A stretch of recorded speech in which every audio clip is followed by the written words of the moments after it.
సీతకి రాముడే సొంతమయ్యే చోటిది, నీలతో ఆకాశం వీయముందే వేళిది. మూడు ముళ్ళు వేస్తే మూడు లోకాలకి ముచ్చటొచ్చినమ్మా. ఏడు అంకలేస్తే ఏడు జన్మాలకి వీడదీసిటమ్మా.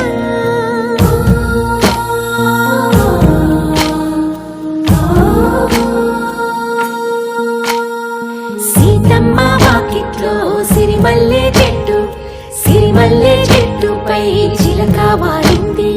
చిలకమ్మ ముద్దుగా చెప్పిందో మాట, ఆ మాట విన్నవా రామా అంటుంది. రామా రామా అన్నది ఇంకా? సీత చెప్పు నువ్వే చెప్పు. ఇంకా